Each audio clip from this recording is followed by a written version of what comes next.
নমস্কাৰ আপুনি চাই আছে নিউজ 18 অসম নৰ্থইষ্টৰ প্ৰথম সংবাদ ষ্টুডিঅত মই জয়ন্ত মাধৱ গোস্বামী প্ৰথমে চাওহক এটা ব্ৰেকিং নিউজ 24 ঘণ্টাত ৰাজ্যত পুনৰ 7 কোভিড ৰোগীৰ মৃত্যু কৰোনা আক্ৰান্তৰ মৃত্যু হৈছে ডিব্ৰুগড়ৰ লক্ষণ গোৱালা নিৰ্মলা গগৈ শিৱসাগৰৰ ৰমেন বৰঠাকুৰ কামৰূপ মহানগৰৰ বিমলানন্দ দাস যুগল কিশোৰ দাস বৰপেটাৰ প্ৰিয়নাথ দাস আৰু নলবাৰীৰ ববিতা বৰ্মন ৰাজ্যত কোভিড ৰোগীৰ মৃত্যুৰ সংখ্যা ইয়াকলৈ বৃদ্ধি পালে 330 জনলৈ উদ্বেগজনকভাৱে বৃদ্ধি পাই আছে কোভিড-19ত মৃত্যুৰ সংখ্যা ৰাজ্যত আৰু বিগত 24 ঘণ্টাত ৰাজ্যত পুনৰ 7 জন কোভিড ৰোগীৰ মৃত্যুৰ খবৰ কৰোনাত আক্ৰান্ত হৈ মৃত্যু হৈছে ডিব্ৰুগড়ৰ লক্ষণ গোৱালা নিৰ্মলা গগৈ শিৱসাগৰৰ ৰমেন বৰঠাকুৰ কামৰূপ মহানগৰৰ বিমলানন্দ দাস আৰু যুগল কিশোৰ দাস বৰপেটাৰ প্ৰিয়নাথ দাস আৰু নলবাৰীৰ কবিতা বৰ্মন ইয়াকলৈ ৰাজ্যত কোভিড ৰোগীৰ মৃত্যুৰ সংখ্যা বৃদ্ধি পালে 330 জনলৈ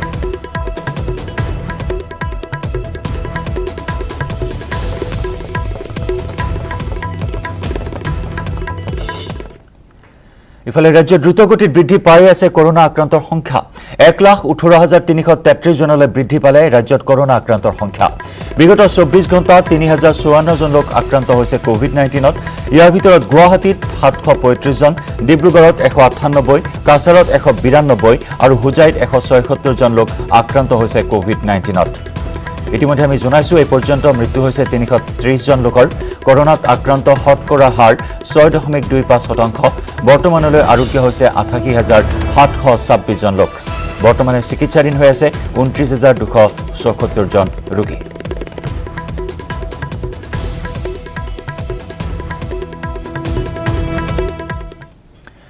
ব্ৰেকিং নিউজ উত্তৰ গুৱাহাটীৰ জিএনআৰচিত এক উত্তপ্ত পৰিস্থিতি ৰোগীৰ মৃত্যুক লৈ হাস্পতালখনত সৃষ্টি হয় এই উত্তেজনা নিৰুপমা ডেকা নামৰ এগৰাকী যুৱতীৰ মৃত্যুক লৈ তীব্ৰ উত্তেজনাই বিৰাজ কৰে জিএনআৰচি হাস্পতালত ভুল চিকিৎসাৰ বাবে যুৱতীগৰাকীৰ মৃত্যু হোৱাৰ অভিযোগ পৰিয়ালৰ 1 ছেপ্টেম্বৰত জিএনআৰচিত ভৰ্তি কৰোৱা হৈছিল যুৱতীগৰাকীক নিউমোনিয়া ৰোগত ভুগি আছিল ৰোগীগৰাকী নিউমোনিয়া ৰোগীক কিডনিৰ চিকিৎসা কৰাৰ বাবে মৃত্যুৰ অভিযোগ উত্থাপন কৰিছে আত্মীয় যুৱতীগৰাকীৰ আত্মীয় উত্থাপন কৰে এই অভিযোগ ইতিমধ্যে জিএনআৰচিৰ চিকিৎসকৰ বিৰুদ্ধে আত্মীয় ৰুজু কৰিছে গোচৰ উত্তৰ গুৱাহাটীৰ গৌৰীপুৰ আৰক্ষী থানাত ৰুজু কৰা হৈছে গোচৰ এগৰাকী যুৱতীৰ মৃত্যুক কেন্দ্ৰ কৰি নিশা উত্তৰ গুৱাহাটীৰ জিএনআৰচিত এক উত্তপ্ত পৰিস্থিতিৰ সৃষ্টি হয় নিউমোনিয়া ৰোগত ভুগি আছিল এগৰাকী যুৱতী বিগত 1 ছেপ্টেম্বৰত ভৰ্তি কৰোৱা হৈছিল যুৱতীগৰাকীক জিএনআৰচি হাস্পতালত কিন্তু নিউমোনিয়া ৰোগৰ পৰিৱৰ্তে কিডনিৰ চিকিৎসা কৰা বুলি অভিযোগ উত্থাপন কৰিছে আত্মীয় আৰু ভুল চিকিৎসাৰ বলি হৈ যুৱতীগৰাকীয়ে প্ৰাণ হেৰুৱাৰ অভিযোগ উত্থাপন কৰি উত্তপ্ত কৰি তোলে চিকিৎসালয়ৰ পৰিস্থিতি ৰংজিত মানে হয় মানে কি যদি ৰংজিত মান নহয় তেতিয়াহ'লে মানে যিটো মানে পইচাৰ ডক্টৰজনে কিয় পেড কৰালে ৰংজিত মান বুলিয়ে কৈছে ৰক্তিমটো নহয় ফ্ৰী চিকিৎসা কৰালে নেকি হয় হয় টোটেলি ফ্ৰী কৰাইছে ফ্ৰী মানে লাষ্টৰ মানে যিখিনি বেলেঞ্চ আছিলে 7,000 কিবা টকা আছিলে আমি একো ধৰি লওক একো কাৰ্ড জমা দিয়া নাই একো দিয়া নাই গোটেইখিনি মানে ফ্ৰী কৰাই দিছে এইখন মেডিকেলত হাজাৰ হাজাৰ ৰোগী মৃত্যুমুখত পৰিছে ভুল ট্ৰিটমেণ্টৰ ফলত আৰু প্ৰথমতে যেতিয়া কেছ কাউণ্টাৰত গৈছিলোঁ মই নিজে গৈছিলোঁ প্ৰথমতে কৈছে কি আমি ডক্টৰৰ লগত কথা পাতিব লাগিব কিমান পে'মেণ্ট কৰিব লাগে তাৰপিছত তেখেতে ফোন কৰিছে কেছ কাউণ্টাৰত বহা ল'ৰাজনে ডক্টৰটোৱে তাৰপিছত কৈছে কি কেছ কাউণ্টাৰত বহা ল'ৰাজনক কৈছে কি ঔষধৰ পে'মেণ্টটো কৰিব দিয়া তাৰপিছত মই কৈছোঁ কি 1 টকা পে'মেণ্ট নকৰোঁ আপোনালোকে ভুল ৰং ট্ৰিটমেণ্টত ৰোগীজন মৰা গৈছে তাৰপিছত মোক কৈছে কিমান দিব পাৰিবা মই কৈছোঁ 1 টকাও নিদিওঁ তাৰপিছত পে'মেণ্ট হেৰি নকৰাকৈ হেৰিটো দিছে ৰিচিপ্টটো দিছে আমাক যদি ভুলে নহ'ল হয় কি কাৰণত তেখেতসকলে নিজে পে'মেণ্ট কৰিছে ডক্টৰজনে কি কাৰণত নিজে পে'মেণ্ট কৰিছে ৰোগীৰ ট্ৰিটমেণ্টৰ পইচাটো কোভিড-19ত আক্ৰান্ত হৈছে ইজনৰ পিছত সিজন জনপ্ৰতিনিধি সাংসদ দিলীপ শইকীয়াও আক্ৰান্ত হ'ল কোভিড-19ত জিএমচিএইচত ভৰ্তি কৰোৱা হৈছে সাংসদ দিলীপ শইকীয়াক জ্বৰ চৰ্দিত আক্ৰান্ত হৈছিল দিলীপ শইকীয়া পুনৰ জনাইছো সাংসদ দিলীপ শইকীয়াও আক্ৰান্ত হৈছে কোভিড-19ত সাংসদ তপন কুমাৰ গগৈৰ পিছত এইবাৰ সাংসদ দিলীপ শইকীয়াৰ দেহত কোভিড-19 পজিটিভ বৰ্তমান জিএমচিএইচত চিকিৎসাধীন হৈ আছে সাংসদ দিলীপ শইকীয়া জ্বৰ চৰ্দিত আক্ৰান্ত হৈছিল শইকীয়া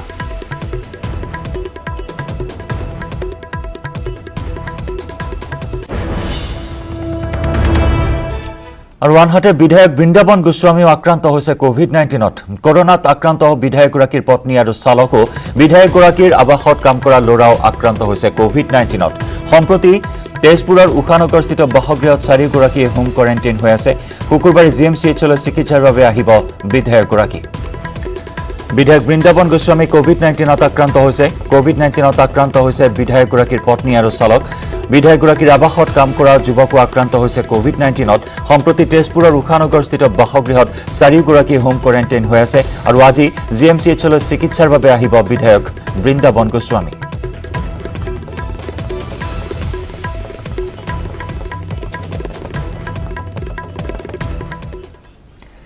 আৰু ইফালে শিলচৰ কেন্দ্ৰীয় কাৰাগাৰত কৰোনাৰ গণসংক্ৰমণ 10জন বিষয়া কৰ্মীসহ 123জন কয়েদী আক্ৰান্ত হৈছে কোভিড-19ত।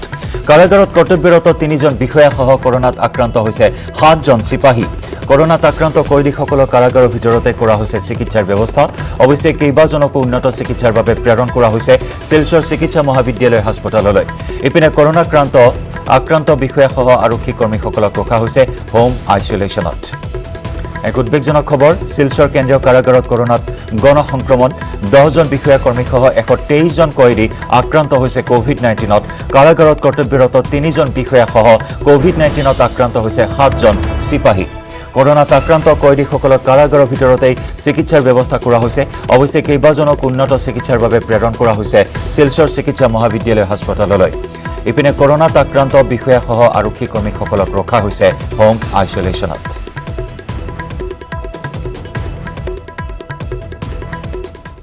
3 দিন অলৰেডি টেষ্ট কৰা হৈ গ'ল। এই 123জন বাহিৰ হৈছে পেচেণ্ট আৰু এইখিনি আমাৰ ইয়াত জেলৰ ভিতৰতে কোভিড কেয়াৰ চেণ্টাৰ আমি ৰেডি কৰি ৰাখিছিলোঁ পেচেণ্ট ওলালে ৰাখিবৰ কাৰণে, আৰু সেই কোভিড কেয়াৰ চেণ্টাৰতে আমি এই পেচেণ্টখিনি ৰাখিছোঁ।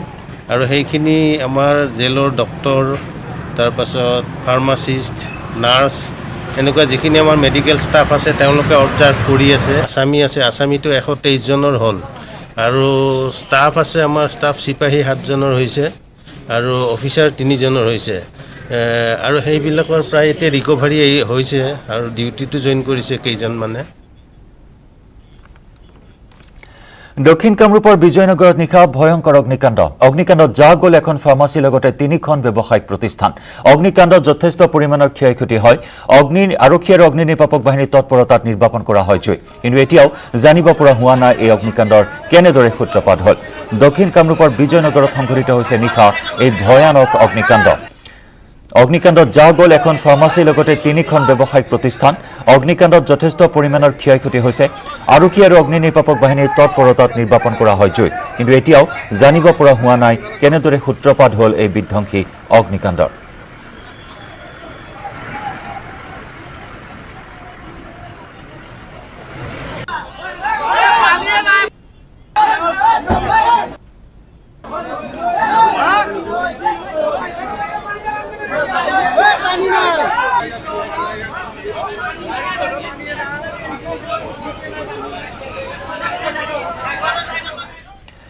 দুটা সপ্তাহৰ ব্যৱধানত মহানগৰীৰ মালিগাঁৱৰ আদিংগিৰি পাহাৰত পিঞ্জৰাবদ্ধ হ'ল দুটাকৈ নাহৰ ফুটুকী। দীৰ্ঘদিন ধৰি অঞ্চলটোত বাঘে ট্ৰাক চলাই অহাৰ অভিযোগ স্থানীয় ৰাইজৰ। মঙলবাৰে নিশা বন বিভাগে স্থাপন কৰা পিঞ্জৰাত আবদ্ধ হৈছিল এটা প্ৰকাণ্ড নাহৰ ফুটুকী। অঞ্চলটোত বৰ্তমানে কেইবাটাও নাহৰ ফুটুকী থকাৰ সন্দেহত বন বিভাগে পুনৰ স্থাপন কৰে এটা পিঞ্জৰা। উল্লেখযোগ্য যে কিছুদিন পূৰ্বে আদিংগিৰি পাহাৰত নাহৰ ফুটুকীৰ আক্ৰমণত মৃত্যু হৈছিল এটি 6 বছৰীয়া শিশুৰ।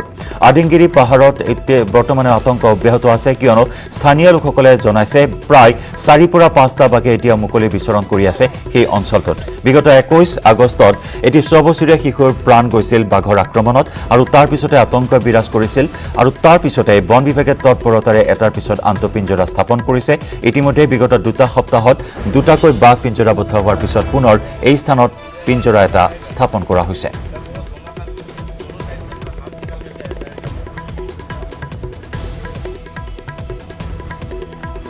সতীৰ্থ সাংবাদিক উৎপল হালৈৰ এক বিশেষ ৰিপৰ্ট আগবঢ়াইছে। ৰাজধানী চহৰ গুৱাহাটী মহানগৰীৰ মালিগাঁও আদিংগিৰিত বিগত 2 সপ্তাহত দুটাকৈ নাহৰ ফুটুকী বাঘ আবদ্ধ হৈছে, যি চৰকাৰৰ প্ৰশাসনৰ বন বিভাগৰ স্থাপন কৰা পিঞ্জৰাত। কিয়নো যদি চোৱা যায় বিগত 15টা দিনত প্ৰথমটো ঘটনা সংঘটিছিল নাহৰ ফুটুকী এটা কণমানি শিশু শিৱম পাল নামৰ এজন কণমানি শিশুক টানি নিছিলে আৰু নৰকাদকজনে টানি নিয়াৰ ফলতে মৃত্যু হৈছিলে শিশুজনৰ মৃত্যু হোৱাৰ পিছতে দুটাকৈ পিঞ্জৰা ইয়াতে মালিগাঁৱৰ এই পাহাৰখনতে সংস্থাপন কৰা হৈছিলে আৰু সংস্থাপন কৰাৰ পিছতে প্ৰথম দিনাই এটা নাহৰ ফুটুকী বাঘ আবদ্ধ হৈছিলে আৰু আবদ্ধ হোৱাৰ সময়ছোৱাতে আন এটা বাঘ ইতিমধ্যে আবদ্ধ হৈছে আৰু ইয়াৰ সমান্তৰালভাৱে যদি চোৱা যায় যে কটাবাৰী পাহাৰৰ যি নাহৰ ফুটুকি ওলোৱাৰ সময়ত স্থানীয় লোকে সেই বাঘটো নৰহত্যা কৰিছিলে বা হত্যা কৰিছিলে, কিন্তু ইয়াৰে যিসকল লোক আছে লোকসকল যথেষ্ট সজাগ আৰু সচেতন। তেখেতসকলে চৰকাৰ প্ৰশাসনকে হওক বা বন বিভাগৰ সকলো লোকে তেখেতসকলে সহায় সহযোগ কৰি আহিছে আৰু অঞ্চলটোৰ বা তেখেতসকলে যথেষ্ট কষ্ট কৰি আছে আৰু দিনে নিশাই তেখেতসকলে প্ৰহৰা দি আছে আৰু বিগত দুটাকৈ বাঘ তেখেতসকলে পিঞ্জৰাবদ্ধ কৰাৰ পিছত আজিও তেখেতসকলে এনেদৰে এই অঞ্চলৰ যিসকল যুৱক আছে তেখেতসকল সষ্টম হৈ আছে আৰু তেখেতসকলে যথেষ্ট কষ্ট কৰি আহিছে। আৰু ইয়াৰ সমান্তৰালভাৱে মই পুনৰ উল্লেখ কৰিছোঁ যে কটাবাৰীত যি ধৰণৰ ঘটনা সংঘটিত হৈছিলে, এটা বাঘ তেখেতসকলে মৰিয়াই হত্যা কৰিছিলে, কিন্তু ইয়াৰ বিপৰীতে ইয়াৰে যিসকল স্থানীয় লোক আছে স্থানীয় লোকসকলে এই বাঘটোক তেখেতসকলে নিজে সহায় কৰিছে, বন বিভাগক সহায় কৰিছে আৰু সহায় কৰি যৎপৰোনাস্তি চেষ্টা কৰি ট্ৰেংকুলাইজ কৰি উভতাই পঠিয়াবলৈ সক্ষম হৈছে। আৰু এই অঞ্চলত যিহেতু এইটো বাঘৰ কৰিডৰ হিচাপে বিবেচিত হৈছে, সেয়েহে কেইবাটাও বাঘ থকাৰ সন্দেহ কৰা হৈছে আৰু স্থানীয় যিসকল লোকে তেখেতসকলে যথেষ্ট কষ্ট কৰিছে তেখেতসকলৰ পৰা কিছু কথা জানিবলৈ চেষ্টা কৰিম। দাদা, আপোনালোক যথেষ্ট কষ্ট কৰি আছে আৰু এতিয়াও বাঘ আছে নেকি? আছে, নিশ্চয় আছে। মানে কষ্ট নহয়, এইটো আমাৰ নিজৰ সুৰক্ষাটো আমি নিজেও কৰি আছোঁ, পুলিচ প্ৰশাসনো কৰি আছে, প্লাছ বন বিভাগৰ মানুহো কৰি আছে। আমি স্থানীয় ৰাইজ হিচাপত আমি যিমানটো পাৰি আছোঁ কৰি আছোঁ যে পিঞ্জৰা বন্ধ হৈ যায় সেইটো লগাওঁ, প্লাছ ছাগলীৰ দেখৰেখ কৰাৰ কাৰণে আমাৰ সেই তলৰ ঘৰৰ এটা ভাইটি আছে, তেখেতেও কৰে। তাৰ জিম্মেদাৰী সেইটো যে ছাগলী ওলাই লৈ যোৱা, আবেলি আকৌ সোমোৱা। যদি আজি পিঞ্জৰা যদি বন্ধ হৈ যায়, আমি য'তে নাথাকোঁ তাৰ পৰা আহি পেলাই ৰাতি 9:30 হওক 10টা হওক আহি পেলাই আকৌ পিঞ্জৰাখন ফিটিং কৰি কেনে যাওঁ। তেনেকৈ কৰি পেলাই আমি কৰাই আছোঁ। তেনেকৈ কৰাত আমি ছাকচেছ হৈছোঁ। আজি 2টা ধৰা পৰিছে, আগামীকালি ধৰক আপোনাৰ আৰু পৰিব। আপুনি সেইটো আশাতে আমি আকৌ লাগি ধৰি আছোঁ যাতে ইয়াতে যিমানকেইটা বাঘ আছে গোটেইকেইটা যাতে পিঞ্জৰাবদ্ধ হৈ পেলাই যাতে আমাৰ জাগাখিনি যাতে অলপমান মুকলি দিয়ে, আমি যাতে ভালদৰে থাকোঁ, যাতে নেক্সট যাতে তেনেকুৱা যাতে আৰু এক্সিডেণ্ট যাতে নহয়, কোনো সৰু ল'ৰা ছোৱালীক যাতে ধৰি লৈ যাব যাতে নোৱাৰে। বাঘৰ কৰিডৰ হিচাপে এইটো চিনিত হৈছে। আপুনি নিজে চাব পাৰে, আপুনি যদি কেমেৰাটা যদি জুম যদি কৰে সেইখন চাওক শিলত কেনেকৈ আপোনাৰ চিন হৈ আছে। মেইন শিলকৈ তাৰ ওপৰেদি নামি আহি পেলাই এপেনেদি তেনেকৈ ওলাই যোৱা ৰাস্তা বা প্লাছ আপোনাৰ এনেকৈ গৈ পেলাই তেনেকৈ ওলাই যোৱা, মানে এইটো ছাইডৰ পৰা সেইটো ছাইডত যায়, সেইটো ছাইডত গৈ পেলাই আকৌ কাৰোবাৰ ছাগলী হওক, কাৰোবাৰ কুকুৰে হওক, কাৰোবাৰ মুৰ্গীয়ে হওক, কিবা ধৰি পেলাই সিহঁতে আকৌ ধৰি মেলি কেনে লৈ কেনে তাৰ নিজৰ স্থানত গুচি যায়।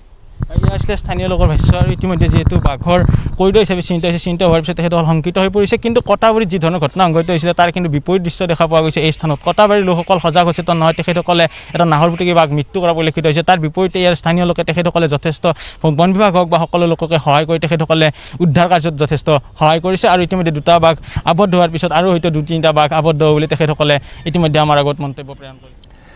Breaking news. মণিপুৰত দলবদ্ধ ধৰ্ষণৰ বলি হোৱা কিশোৰীৰ মৃত্যু। ৰিমছ হাস্পতালত মৃত্যু হয় ভুক্তভোগী কিশোৰীৰ। পশ্চিম ইম্ফলত সংঘটিত হৈছিল এক দলবদ্ধ ধৰ্ষণৰ ঘটনা। মঙলবাৰে সন্ধিয়াৰ পৰা নিখোজ হৈ আছিল কিশোৰীগৰাকী। বুধবাৰে পুৱা ধাননি পথাৰত অচেতন অৱস্থাত উদ্ধাৰ হৈছিল কিশোৰীগৰাকী। সংকটজনক অৱস্থাত কিশোৰীগৰাকীক ভৰ্তি কৰোৱা হৈছিল ৰিমছ হাস্পতালত। 14 বছৰীয়া কিশোৰীগৰাকীৰ মৃত্যুৰ পিছতেই উত্তপ্ত হৈ পৰে পশ্চিম ইম্ফল। ধৰ্ষণকাৰী গ্ৰেপ্তাৰৰ দাবীত মুখ্যমন্ত্ৰীৰ বাসগৃহৰ সমীপত প্ৰতিবাদ সাব্যস্ত কৰে ৰাইজে। ঘটনাৰ তদন্তৰ বাবে জইণ্ট একশ্যন কমিটি গঠন মুখ্যমন্ত্ৰী এন বীৰেন সিঙৰ। এই ঘটনাক লৈ জইণ্ট একশ্যন কমিটিৰে বৈঠক মুখ্যমন্ত্ৰী বীৰেন সিঙৰ। অভিযুক্তক শীঘ্ৰেই গ্ৰেপ্তাৰৰ আশ্বাস মুখ্যমন্ত্ৰী এন বীৰেন সিঙৰ। মূল অভিযুক্ত মহম্মদ মাজা খানক গ্ৰেপ্তাৰ কৰিছে ইতিমধ্যে আৰক্ষীয়ে। মহম্মদ মাজা খানৰ বাসগৃহ লণ্ডভণ্ড কৰি জ্বলাই দিয়ে উত্তেজিত জনতাই। এতিয়া পলাতক আন 3 অভিযুক্ত। পলাতক 3 অভিযুক্তৰ সন্ধানত আৰক্ষীয়ে অব্যাহত ৰাখিছে অভিযান।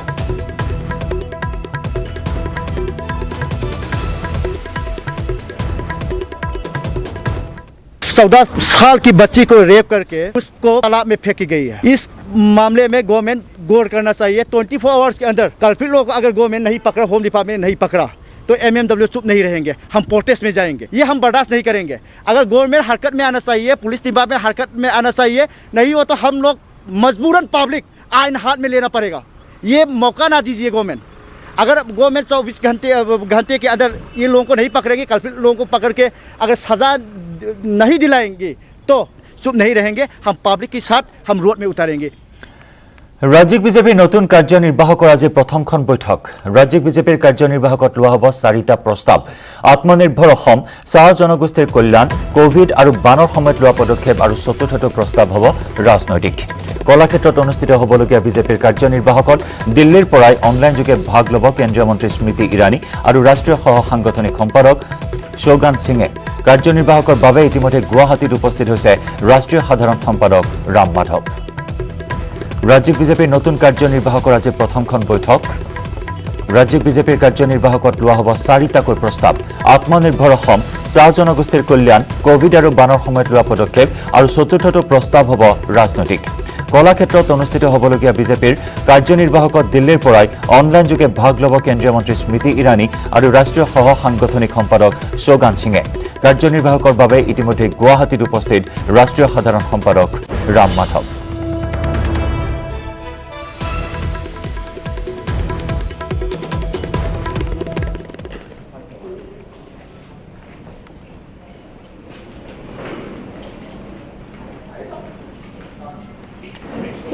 শ্ৰীমন্ত শংকৰদেৱ কলাক্ষেত্ৰত এই বিশেষ কাৰ্যসূচীৰ আজি আয়োজন কৰা হৈছে বিজেপিৰ কাৰ্যনিৰ্বাহক বৈঠক ইতিমধ্যে আমি জনাইছো 4টাকৈ প্ৰস্তাৱ আজি গ্ৰহণ কৰা হ'ব এই কাৰ্যনিৰ্বাহকত আৰু 2021 চনৰ বিধানসভা নিৰ্বাচনৰো ৰণকৌশল প্ৰস্তুত কৰা হ'ব এই বৈঠকত ৰাজ্যিক বিজেপিৰ কাৰ্যনিৰ্বাহকত 4টা প্ৰস্তাৱ ক্ৰমে আত্মনিৰ্ভৰ অসম চাহ জনগোষ্ঠীৰ কল্যাণ কোভিড আৰু বানৰ সময়ত লোৱা পদক্ষেপ আৰু লগতে ৰাজনৈতিক প্ৰস্তাৱ গ্ৰহণ কৰা হ'ব শ্ৰীমন্ত শংকৰদেৱ কলাক্ষেত্ৰত অনুষ্ঠিত হ'বলগীয়া বিজেপিৰ কাৰ্যনিৰ্বাহকত আমি জনাইছো দিল্লীৰ পৰাই অনলাইনযোগে ভাগ ল'ব কেন্দ্ৰীয় মন্ত্ৰী স্মৃতি ইৰাণী লগতে ৰাষ্ট্ৰীয় সহ সাংগঠনিক সম্পাদক শৌগান সিঙে আৰু ইতিমধ্যে কাৰ্যনিৰ্বাহকৰ বাবে গুৱাহাটীত উপস্থিত হৈছে ৰাষ্ট্ৰীয় সাধাৰণ সম্পাদক ৰাম মাধৱ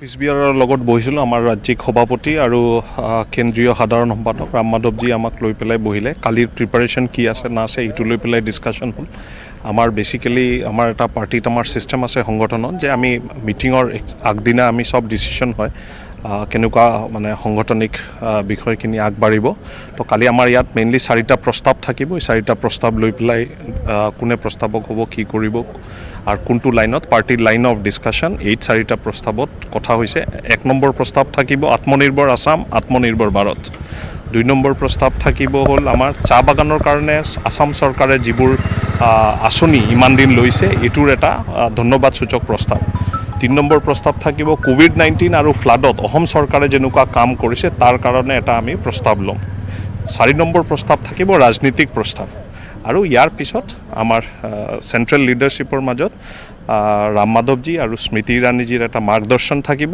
আৰু তাৰ পিছত আমাৰ ইয়াত ৰাজ্যিক সভাপতি মুখ্যমন্ত্ৰী ডাঙৰীয়া আৰু হিমন্ত বিশ্ব শৰ্মা ডাঙৰীয়া তিনিজনৰ মাৰ্গদৰ্শনটো আমাৰ কাৰ্যকৰ্তাৰ কাৰণে থাকিব সেইটো আৰু শৌগান সিং আমাৰ বিহাৰৰ পৰা তেখেতৰ ফালৰ পৰা এটা মাৰ্গদৰ্শন সাংগঠনিক বিষয় থাকিব আহিব নেকি নাই তেওঁ ডিজিটেলি কানেক্টেড থাকিব স্মৃতি ইৰাণী আৰু শৌগান সিং তেখেতে বাহিৰৰ পৰা ডিজিটেলি আমাৰ লগত কানেক্ট হ'ব কাৰ্বি আংলঙত পুনৰ বৃহৎ পৰিমাণৰ ড্ৰাগছ জব্দ বোকাজান খটখটি আৰক্ষীৰ অভিযানত জব্দ কৰা হয় ড্ৰাগছ 23টা চাবোনৰ বাকচত উদ্ধাৰ কৰা হয় 296.52 গ্ৰাম ব্ৰাউন চুগাৰ গোপন খবৰৰ ভিত্তিত খটখটিৰ কালী মন্দিৰৰ সমীপত আৰক্ষীৰ অভিযান আৰু আটক কৰা হয় কাছাৰৰ মিনচিং আৰু মণিপুৰৰ কুমৌ কাইডাই নামৰ 2 ড্ৰাগছ সৰবৰাহকাৰী উদ্ধাৰ হোৱা ব্ৰাউন চুগাৰখিনিৰ বজাৰ মূল্য প্ৰায় 23 লাখ টকা কাৰ্বি আংলঙত পুনৰ বৃহৎ পৰিমাণৰ ড্ৰাগছ জব্দ কাৰ্বি আংলঙৰ বিভিন্ন স্থানত ড্ৰাগছ বিৰোধী অভিযান তীব্ৰতৰ কৰি তোলা হৈছে ইয়াৰ পূৰ্বেও কেইবা কোটি টকা মূল্যৰ ড্ৰাগছ জব্দ কৰা হৈছে আৰু শেহতীয়াকৈ বোকাজান খটখটি আৰক্ষীৰ অভিযানত জব্দ কৰা হয় এই বৃহৎ পৰিমাণৰ ড্ৰাগছখিনি 23টা চাবোনৰ বাকচত উদ্ধাৰ কৰা হয় 296.52 গ্ৰাম ব্ৰাউন চুগাৰ গোপন খবৰৰ ভিত্তিত খটখটি কালী মন্দিৰৰ সমীপত আৰক্ষীয়ে চলাইছিল এই অভিযান আৰু এই অভিযান কালত আটক কৰা হয় কাছাৰৰ ৰবীন সিং আৰু মণিপুৰৰ কুমৌ কাইডাই নামৰ 2 ড্ৰাগছ সৰবৰাহকাৰীক উদ্ধাৰ হোৱা ব্ৰাউন চুগাৰখিনিৰ বজাৰ মূল্য প্ৰায় 23 লাখ টকা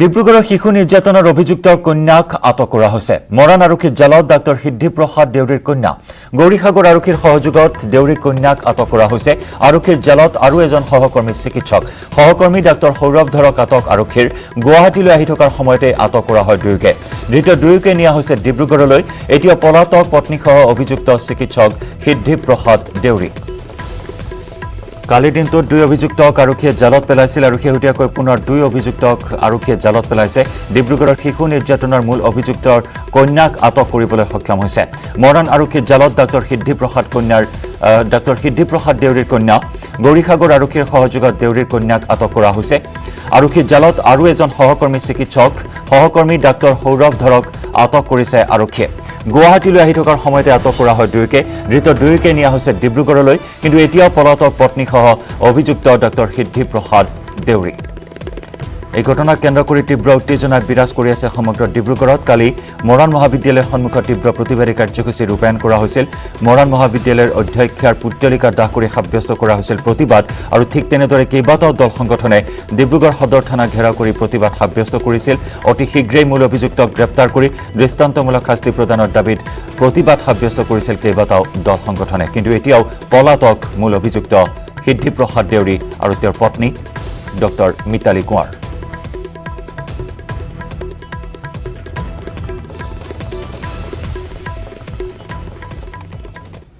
আপুনি চাই আছে প্ৰথম সংবাদ। বৰাক নৈৰ খনন সম্পূৰ্ণ। আগন্তুক দিনত আৰম্ভ হ'ব ব্ৰহ্মপুত্ৰৰ খনন। ইতিমধ্যে কেন্দ্ৰীয় চৰকাৰক দাখিল কৰা হৈছে জলসম্পদ বিভাগৰ 16টা বিশেষজ্ঞৰ দলৰ ছাৰ্ভে ৰিপৰ্ট। মৰিগাঁৱত এই মন্তব্য মুখ্যমন্ত্ৰী সৰ্বানন্দ সোণোৱালৰ। বৰাক নদীৰ খনন সম্পূৰ্ণ হৈছে। আগন্তুক দিনত আৰম্ভ হ'ব ব্ৰহ্মপুত্ৰৰ খনন কাৰ্য। ইতিমধ্যে কেন্দ্ৰীয় চৰকাৰক দাখিল কৰা হৈছে জলসম্পদ বিভাগৰ 16টা বিশেষজ্ঞ দলৰ ছাৰ্ভে ৰিপৰ্ট।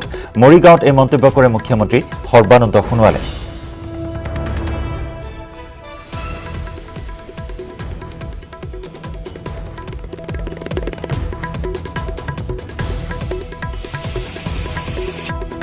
খনন কাৰ্য বৰাক নদীৰ সম্পূৰ্ণ হ'ল। ব্ৰহ্মপুত্ৰৰ এখন বিশাল নদী। এই নদীখন খনন কৰাৰ প্ৰাক মুহূৰ্তত হাইড্ৰলজিকেল ছাৰ্ভে প্ৰয়োজন আছে, কাৰণ শদিয়াৰ পৰা ধুবুৰীলৈকে এইটো যদি বিতংভাৱে চাইণ্টিফিক এছেছমেণ্ট নকৰাকৈ খনন কৰা হয়, হয়তো ভৱিষ্যতলৈ আৰু ভয়ংকৰ বিপদ বিভিন্ন জিলাত ই সৃষ্টি কৰিব পাৰে। সেই কথাবিলাক লক্ষ্য ৰাখি পেলাই আমাৰ বিজ্ঞানসন্মত গোটেই বিষয়টো ৱাটাৰ ৰিচোৰ্চ বিভাগৰ 16টা এক্সপাৰ্ট টীমৰ যোগেদি ছাৰ্ভে কৰা হ'ল। ছাৰ্ভে প্ৰতিবেদন ইতিমধ্যে কেন্দ্ৰীয় চৰকাৰৰ হাতত দাখিল কৰা হৈছে। আমাৰ দৃঢ় বিশ্বাস এই প্ৰক্ৰিয়া অব্যাহত আছে আৰু আমি খনন কাৰ্য আগন্তুক দিনত আৰম্ভ কৰিম। আৰু ইফালে কাগজ কল পুনৰুজ্জীৱিত কৰা সন্দৰ্ভত মুখ্যমন্ত্ৰী সোণোৱালৰ মন্তব্য। অসম চৰকাৰে প্ৰথম দিনৰ পৰাই নিষ্ঠাৰে এই ক্ষেত্ৰত পদক্ষেপ গ্ৰহণ কৰি আহিছে। এই মিলত কাম কৰা শ্ৰমিকৰ প্ৰতি আমি সদায় দায়বদ্ধতাৰে পদক্ষেপ গ্ৰহণ কৰি আহিছোঁ। ভৱিষ্যতে আমাৰ লক্ষ্য আছে তেখেতসকল যাতে নিথৰুৱা নহয়, তেখেতসকল যাতে সুৰক্ষিত থাকে, তাৰ বাবে চৰকাৰৰ তৰফৰ পৰা আগন্তুক দিনত বাস্তৱসন্মত পদক্ষেপ গ্ৰহণ কৰা হ'ব। এই ওৱানৰ পৰাই নিষ্ঠাৰে আমি পদক্ষেপ গ্ৰহণ কৰি আহিছোঁ আৰু আমাৰ এই মিলত কাম কৰা শ্ৰমিকৰ প্ৰতি সদায় আমি দায়বদ্ধতাৰে পদক্ষেপ গ্ৰহণ কৰি আহিছোঁ আৰু ভৱিষ্যতো আমাৰ লক্ষ্য আছে তেখেতসকলক যাতে নিথৰুৱা নহয়, তেখেতসকল যাতে সুৰক্ষিত হৈ থাকে, তাৰ বাবে চৰকাৰৰ তৰফৰ পৰা আগন্তুক দিনত বাস্তৱসন্মত পদক্ষেপ গ্ৰহণ কৰা হ'ব, এই কথা নিশ্চিত। SBI পাঠশালা শাখা কণ্টেইনমেণ্ট জোন ঘোষণা। SBI পাঠশালা শাখাৰ 8জন কৰ্মচাৰীৰ দেহত COVID-19 পজিটিভ। 14 দিনলৈ বন্ধ থাকিব SBI পাঠশালা শাখা। জিলা প্ৰশাসনে ঘোষণা কৰিলে কণ্টেইনমেণ্ট জোন। COVID-19ৰ গণসংক্ৰমণ SBI পাঠশালা শাখা কণ্টেইনমেণ্ট জোন ঘোষণা কৰা হৈছে। SBI পাঠশালা শাখাৰ 8জন কৰ্মচাৰীৰ দেহত ধৰা পৰে COVID-19 পজিটিভ। অহা 14 দিনলৈ বন্ধ থাকিব SBI পাঠশালা শাখা। জিলা প্ৰশাসনে ঘোষণা কৰিলে কণ্টেইনমেণ্ট জোন।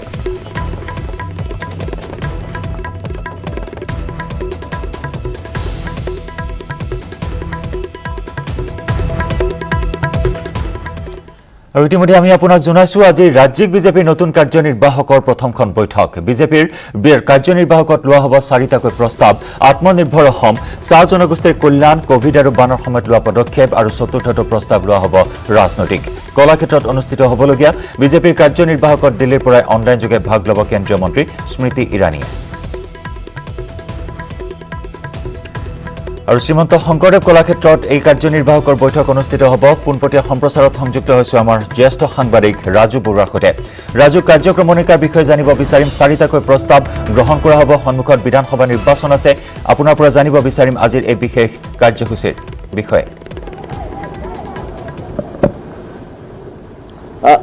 চাওক জয়ন্ত, আজি সঁচাকৈ গুৰুত্বপূৰ্ণ এটা বিজেপিৰ বাবে দিন আৰু এই গুৰুত্বপূৰ্ণ দিনটোত ৰাজ্যিক বিজেপিৰ যিহেতু প্ৰথমখন কাৰ্যনিৰ্বাহক, নতুন যিখন কমিটি টীম ৰঞ্জিত দাসৰ গঠন হৈছে, সেই কমিটিখনৰ আজি প্ৰথমখন কাৰ্যনিৰ্বাহক আৰু 2021ৰ নিৰ্বাচন আছে, BTCৰ নিৰ্বাচন আছে আৰু এই BTC নিৰ্বাচন আৰু 2021ৰ নিৰ্বাচন, মূলতঃ 2021ৰ নিৰ্বাচনক কেন্দ্ৰ কৰি এই কাৰ্যনিৰ্বাহক ইতিমধ্যে আহ্বান কৰা হৈছে। আৰু কালিৰ দিনটোত ৰাষ্ট্ৰীয় সাধাৰণ সম্পাদক ৰাম মাধৱ ডাঙৰীয়া ইতিমধ্যে ইয়াত গুৱাহাটীত উপস্থিত হৈছে আৰু কালি বিষয়ববীয়াৰ যিখন বৈঠক আছিলে সন্ধ্যাৰ সময়ত আমি আহিছিলোঁ তেতিয়া আৰু তেতিয়া সেই বৈঠকখনত তেওঁলোক মিলিত হৈছিল আৰু বৈঠকত মিলিত হোৱাৰ পিছত সাধাৰণ সম্পাদক ৰাজ্যিক বিজেপিৰ যি সাধাৰণ সম্পাদক আছে ডক্টৰ ৰাজদীপ ৰয় তেওঁ আমাৰ সন্মুখত সেই কথাটো কৈছে যে তেওঁলোকে 4টা প্ৰস্তাৱ মূলতঃ আত্মনিৰ্ভৰ অসম আৰু দ্বিতীয়তে কোভিড আৰু বানপানীক লৈ যিখিনি তেওঁলোকে কাম কৰিছে সেইখিনিক লৈ আৰু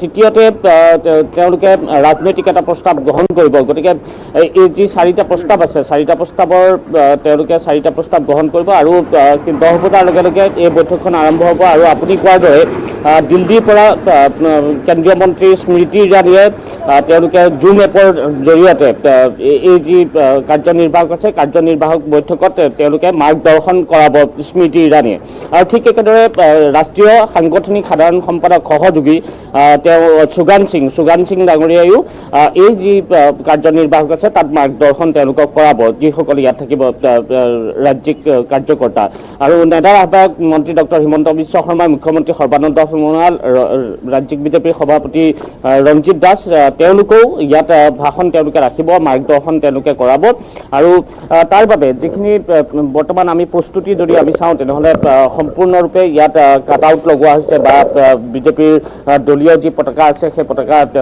লগাইছে আৰু প্ৰথমতে পতাকা উত্তোলন কৰা হ'ব ৰাজ্যিক বিজেপিৰ যি দলীয় পতাকা আছে সেই বা বিজেপিৰ যি পতাকা আছে সেই বিজেপিৰ পতাকা প্ৰথমতে উত্তোলন কৰা হ'ব আৰু উত্তোলন কৰাৰ পিছতেই এই যি কাৰ্যসূচী আছে সেই কাৰ্যসূচী আৰম্ভ হ'ব আৰু এই গোটেই প্ৰসংগটো জয়ন্ত যদি চোৱা যায় তেনেহ'লে 2021ৰ নিৰ্বাচন যিহেতু আছে 2021ৰ নিৰ্বাচনত কেনেধৰণে তেওঁলোকে ৰণকৌশল প্ৰস্তুত কৰিব তেওঁলোক কেনেধৰণে আগবাঢ়িব আৰু আজিৰ পৰাই যদি চোৱা যায় আজি 4 ছেপ্টেম্বৰ দিনটোৰ পৰা 100 দিনীয়া তেওঁলোকে ৰণকৌশলৰ বাবে তেওঁলোকে সময়সীমা তেওঁলোকে বান্ধি লৈছে আৰু 100 দিন তেওঁলোকে নিৰ্বাচনী যি কুচকাৱাজ আছে সেই নিৰ্বাচনী কুচকাৱাজ কিন্তু আজিৰ দিনটোৰ পৰা আৰম্ভ হ'ব আৰু যিটো সময়ত ৰাজনৈতিক যি প্ৰেক্ষাপট আমি দেখিছোঁ যে বিজেপি কংগ্ৰেছ আৰু AIDF বৰ্তমান মহাজোঁট বন্ধন তেওঁলোকে কৰিবলৈ গৈ আছে বিভিন্ন ৰাজনৈতিক সংগঠনৰ জন্ম হৈ আছে আৰু সেই সময়তে কিন্তু বিজেপিয়েও তেওঁলোকৰ যি কাম কাজ আছে সেই কাম কাজ সম্পূৰ্ণৰূপে তেওঁলোকে অব্যাহত ৰাখিছে আৰু 100 দিনীয়া কাৰ্যসূচী মই সেইটো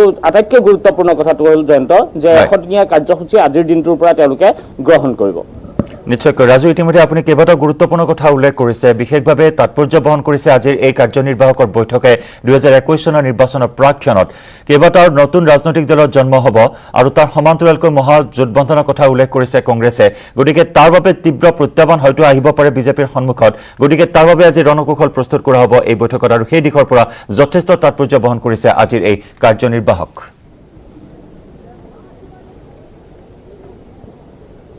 নিশ্চয় জয়ন্ত আৰু ইয়াৰ পূৰ্বে যেতিয়া ৰাষ্ট্ৰীয় সাংগঠনিক সাধাৰণ সম্পাদক BL সন্তোষ আহিছিলে আৰু BL সন্তোষ আহোঁতে যিখন বৈঠক ৰাজ্যিক বিজেপিৰ কাৰ্যালয় হেঙেৰাবাৰীত অনুষ্ঠিত হৈছিল সেই বৈঠকখনৰ পিছতো মুখ্য যিগৰাকী মুখপাত্ৰ আছে ৰূপম গোস্বামী তেওঁ সেই কথা সদৰি কৰিছিল যে তেওঁলোকে কেনেধৰণৰ কি কাম কাজ তেওঁলোকে আগবঢ়াই লৈ যাব আৰু আজিৰ তাৰিখটো 4 ছেপ্টেম্বৰ তেওঁলোকে উল্লেখ কৰিছিল যে কাৰ্যনিৰ্বাহক অনুষ্ঠিত হ'ব আৰু কাৰ্যনিৰ্বাহকৰ পিছতে 100 দিনীয়া কাৰ্যসূচী তেওঁলোকে গ্ৰহণ কৰিব আৰু সম্পূৰ্ণৰূপে আজিৰ পৰা তেওঁলোকে নিৰ্বাচনত যি তৎপৰতা আছে সম্পূৰ্ণৰূপে আজিৰ পৰা তেওঁলোকে আৰম্ভ কৰিব আৰু ইয়াৰ পৰাই তেওঁলোকে 100 দিনীয়া কাৰ্যসূচী লৈ তেওঁলোকে আগবাঢ়ি যাব আৰু বিশেষকৈ তেওঁলোকৰ যি সাংগঠনিক ভেটি আছে বিজেপিৰ যি সাংগঠনিক ভেটি বিভিন্ন জিলাত বিভিন্ন বুথ পৰ্যায়ত তেওঁলোকে মণ্ডল পৰ্যায়ত কেনেধৰণে তেওঁলোকে শক্তিশালী কৰিব পাৰে বা পৃষ্ঠাপ্ৰমুখ তেওঁলোকে নিযুক্তি দিছে পৃষ্ঠাপ্ৰমুখসকলক কেনেধৰণে মানুহৰ মাজলৈ লৈ যাব পাৰে এতিয়া প্ৰব্ৰজিত শ্ৰমিকৰ কথা জয়ন্ত আহি পৰিছে আৰু প্ৰব্ৰজিত শ্ৰমিকসকলক যি 2 লাখতকৈ অধিক প্ৰব্ৰজিত শ্ৰমিক আহিছে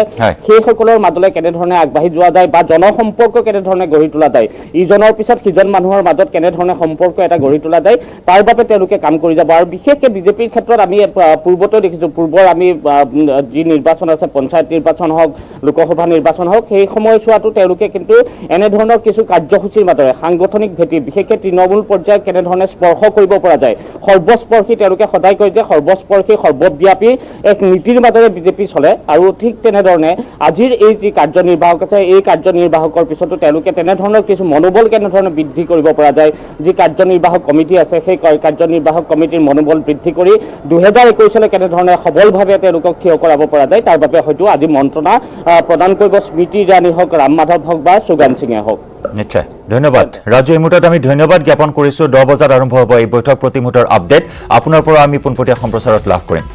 সেয়া আছিল শ্ৰীমন্ত শংকৰদেৱ কলাক্ষেত্ৰৰ পৰা আমাৰ জ্যেষ্ঠ সাংবাদিক ৰাজু বৰুৱা। আৰু আজিৰ এই কাৰ্যনিৰ্বাহকৰ বৈঠকে যথেষ্ট তাৎপৰ্য বহন কৰিছে। 100 দিনীয়া বিশেষ কাৰ্যসূচী হাতত লৈছে 4 ছেপ্টেম্বৰৰ পৰা, অৰ্থাৎ আজিৰে পৰা। আৰু সমাজৰ প্ৰত্যেক স্তৰৰ ব্যক্তিক স্পৰ্শ কৰিবলৈ, প্ৰত্যেক স্তৰৰ ব্যক্তিক আকৰ্ষিত কৰিবলৈ ৰণকৌশল প্ৰস্তুত কৰা হ'ব আজিৰ এই কাৰ্যনিৰ্বাহকত।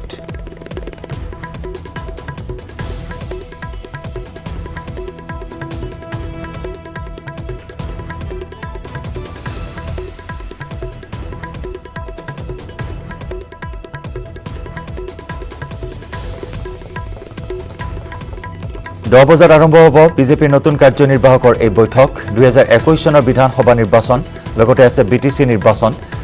গতিকে নিৰ্বাচনসমূহত কেনেদৰে অৱতীৰ্ণ হ'ব ৰাজ্যিক বিজেপিয়ে, তাৰ বাবে ৰণকৌশল প্ৰস্তুত কৰা হ'ব।